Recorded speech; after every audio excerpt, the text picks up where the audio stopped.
Hello and welcome to Ideas with Diana on this October 22nd, Wednesday, 2025. I'd like to give a reflection on one internet series that a friend of mine saw on Amazon Prime, Always Jane.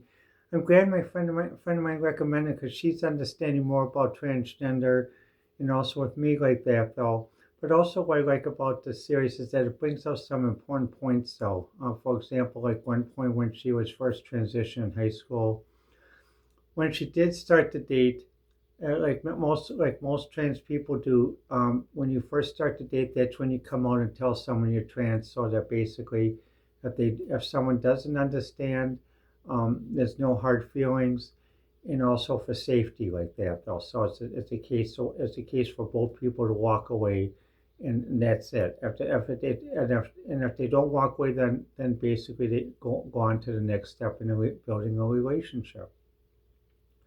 The other thing what I thought was good is basically was when she was transitioning, um, that she was able to transfer to another school because while in high school trying to transition the same school is very hard. I transitioned by bus, which means one day I took the bus as what I was born, but the other day I took the bus as how I actually am. Um, from and that and what happens most people accepted me, but I still had a few people who tried to do religious things on me, trying to say, well, don't you know you're violating the Bible by wearing women's clothes and other stuff.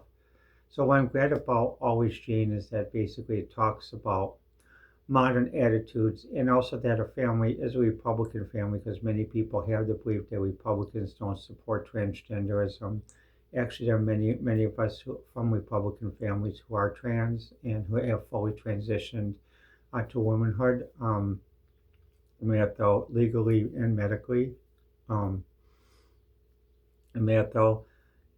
And also, there are many of us who worked as civilian military contractors. So, a few weeks ago, when they had this meeting of all the generals, or what do you call the top brass of Washington, D.C., and there's a comment, well, we don't want to see a dude in a dress. One person who was executive said something like that. I was like, although I tend to lean towards the right a little bit, I'm sort of careful about considering myself really calling myself Republican because the definition has been so slurred.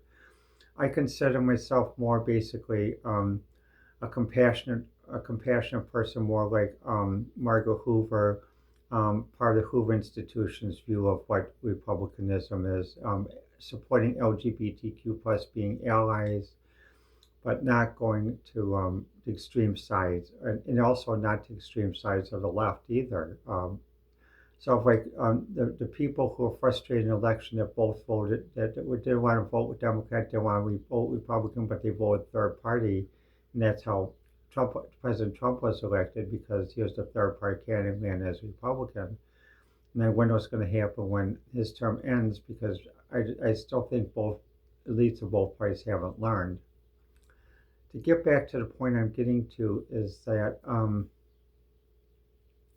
many of us worked as military contractors who are LGBTQ plus because at that time in the service when I was in pre-med in the 80s, you could not serve being LGBTQ plus because you could be drummed out, you could be blacklisted, you could have all sorts of other things be considered a security risk. That's why I always lived openly. So basically, when I worked as a contractor, I could never be blackmailed, never have dirty tricks done against me for because of who I am. But that meant that also I had a lot of low people that tried those things, trying to attack me when I took the bus or something or other, or was in a shelter. But I had to develop a thick skin, but it's safer that way. Um, the other point is what happens though is regarding getting back, continuing on military culture when you have topics they would say, well, they don't want to see dudes in a dress and that, though. The military is supposed to be apolitical and areligious, as exemplified by TV series like Stargate, SG-1, and what happens though is when I hear comments like that, I feel great concern because basically there are many people in the service who are LGBT. Some of them basically who've been able to sort of hide basically while serving. Others have been able who work as military contractors, but some people say, well, don't ask, don't tell. That's not always safe because basically what people do is they'll always pick out the weird person and they'll say, well, and they'll talk among themselves and the person will get outed just by people talking among themselves. So don't ask, don't tell. Unless strictly enforced, unless people are prevented from talking with each other about another person, doesn't work. The thing is, the military culture has to also remember too, like on the new Star Trek, they went a little bit too far where they showed two people who were lesbian kissing on the deck during a battle. On the command deck, there's a certain decorum, and that has to be maintained to maintain professionalism of command. So what I'm saying though is there also can't be the point where basically you go too far where you don't follow certain professional standards that are required in the line of duty. Yet there has to be a middle ground. And the problem I have when I hear some of the comments about not supporting LGBT in military and other stuff is it reminds me when I was sort of at requested by parents to go into pre-med and medicine because they thought that was a better career than going in engineering or science or art. But at that time, in preparation for that, my aunt and uncle said, "Well, you have to give up all your dolls." So starting in high school, I had to give up all my dolls, and even my Russian dolls my grandmother gave me, because basically, they're afraid if someone from the military saw that, I would get I wouldn't be able to go to medical school or anything else or go in pre med, and so it was like a very strict boom, trying to uh, forced indoctrination, so to be completely male. And even when I played football, I eventually gave team playing saying a lot of football because basically when people invite me, they didn't invite me to play football because they wanted to play football. They actually wanted to play schmear to queer. And so that's why I went into things like golf and skating and doing individual things rather than team sports. I'm glad now that I can get back to having my doll collection with my Barbies and all my other dolls like that, making clothes, furniture, and other stuff. But to those who say that people who are LGBTQ or can't defend our country, we do, and we always have.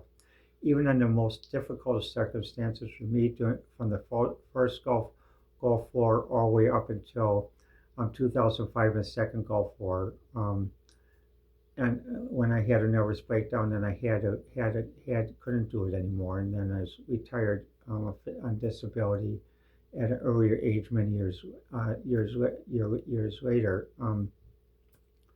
The thing is, what happens though, we also have to stop some of the bullying by people from church people who say, even professionals, doctors, and others who are too controlled by the church. We are, as the United States and Americans, we are a constitutional republic. We are not a religious theocracy. We're not a secular republic like Israel or other countries. And I'm glad basically we're not, because there's a lot of problems that come with that. And also many people who are Jewish in New York, they regret moving to Israel because they know that basically that some of them may not be considered Jewish enough, and that's why there are many Jewish people that couldn't exist in Israel due to certain types of not being considered Jewish enough, that lived with the Gazans in the Gaza Strip and the Palestinians in the Gaza Strip. So what happened was that was the zone for the people who were quote undesirable or outed or not quite Jewish enough, even though they were Jewish, to live their lives and continue their professions.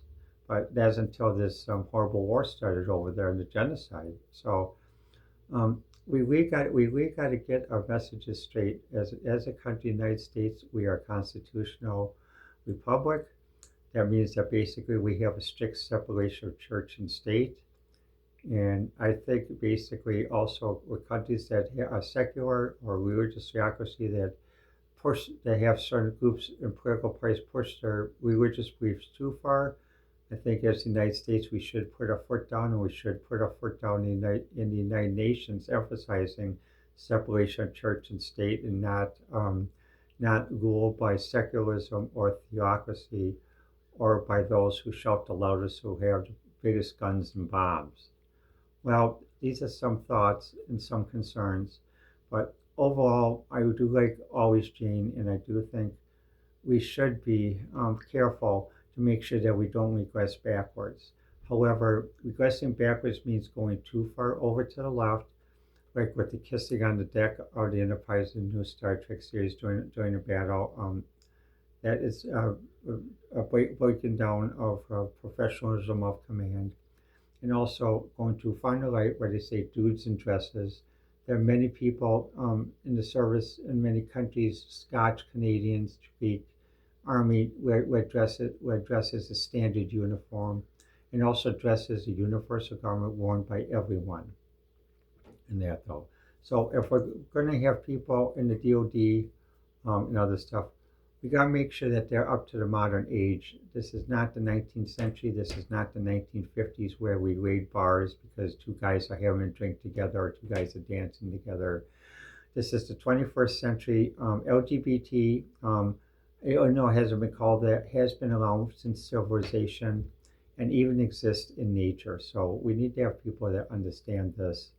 And some of those, I think basically that has to be a great understanding. Well, let me know what you think. And the best way is to reach me on social media, Facebook, X, Blue Sky. And I'll see you. Thank you for listening.